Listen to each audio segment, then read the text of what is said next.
বড় হওয়ার পর স্বাধীনতা দিবসে স্কুলে তোলা পতাকার কথা খুব মনে পড়ে যাচ্ছে, তাই গেরুয়া রঙের জেলি দিয়ে পাউরুটি খেয়ে নিলাম। মেয়েরা তো এমনিতেই স্বাধীন নয়, তাই নিজেকে স্বাধীন করার জন্য তাড়াতাড়ি চান করে এসে অ্যালোভেরা জেল মেখে নিলাম। তার কিছুক্ষণ পর ছুটে গিয়ে দেখলাম ভাত পাতে কি আছে। খুলেই যেটা দেখলাম মনটা একেবারে খারাপ হয়ে গেল। চিংড়িরা কবে স্বাধীন হবে, মানুষেরা কবে খাওয়া ছাড়বে।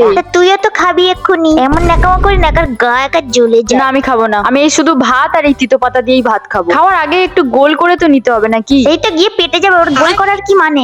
তুই নাকি চিংড়ি খাবি না, তাহলে চিংড়ি মাছটা নিলি কেন? সবাই ইগনোর করো, এখানে জুলি আর জুলির ছেলে দাঁড়িয়ে আছে খাবে বলে। আর কুটুস ওদিকে খাচ্ছে আলু ভাতে কুলপি শাক ভাতে ভাত। এমন শান্তভাবে দেখছি যেন মনে হয় কিছু জানে না।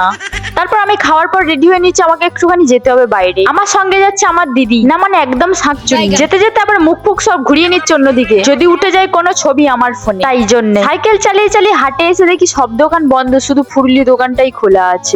তবে তো বাসি মালগুলো ফ্রাই করে দিতে হবে লোককে। এই এত সত্যি কথা বললে হয় না। দেখ Okay. হাটে এসে আমরা এখন টোটো ধরেছি, যাবো এখন দিদির বাড়িতে। মালটা প্রেম করে বিয়ে করেছিল ঠিক 8-10 বছর আগে। যখন প্রথম যাচ্ছিলাম ওদের বাড়িতে, ওইখানটার একটা ঘটনা ভাবতেই আমার পুরনো জিনিসটা কেমন তাজা হয়ে উঠলো। মনে মনে ভীষণ হাসি পাচ্ছিল, কিন্তু কি করব, জীবনের প্রথম আমাকে কেউ ক্যামেরাটা ধরে দিল। বাবা কি যে ভালো লাগছিল কি বলবো। একে তো বিকেল, তার উপর হাত পা ছিটিয়ে যাওয়ার মজাটাই আলাদা। উমা আমি তো পড়ে যাচ্ছিলাম। তারপর আমি কিছুটা এগিয়ে গিয়ে দেখা পেলাম বটগাছের ঝুড়ি। দেখা মাত্রই বাঁদরের মতো ঝুলতে ইচ্ছে করলো। তারপর আমাকে কি জানি কেন নেমে বকিয়ে দিল, সরি বকে নামিয়ে দিল।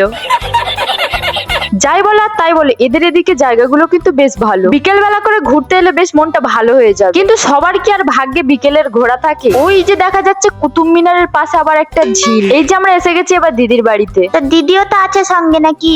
হ্যাঁ মানে দিদিকে সঙ্গে নিয়ে দিদির বাড়িতে চলে এসেছি। কারোর বাচ্চা না থাকলেও সারা জীবন এই বাচ্চা কাগজটা ঝুলতেই থাকে। আর এই যে আমি, পুরোনো যুগের উত্তম কুমার ও সুচিত্রা সেনের জুটি তো তোমরা জানোই, কিন্তু কলিযুগের উত্তম সুচিত্রাকে দেখে নাও একবার। ওই উত্তম সুচিত্রার একটা পোলা পাইনও আছে, এই যে সেই পোলা পাইন, একদম পুরো কুচুপু। তারপর এই পথকে টাটা বলে উঠে পড়লাম টোটোতে। এসেই সোজা জুতোর দোকানে টাকা ধ্বংস করি। আমি ওকে বললাম আবার জুতো নিবি? আমার একটাও পরার জুতো নেই বলে ইমোশনাল ব্ল্যাকমেল করে দিল। কালকের গোপালের জন্মদিন, আর গোপালের জন্য কিছু কিনবো না তাই কখনো হয়? তাই ফুল আর যা যা লাগে সবকিছু নিয়ে চলে এলাম পার্লারে। না মানে আমার কিছু না, ওর দরকার ছিল। তারপর ফেরার পথে দেখলাম দেশের পতাকা। মনটা একেবারে সুন্দর হয়ে গেল। বাড়ি এসে ফ্রিজ পরিষ্কার করে জিনিসগুলো রেখে দিয়ে শুয়ে পড়লাম।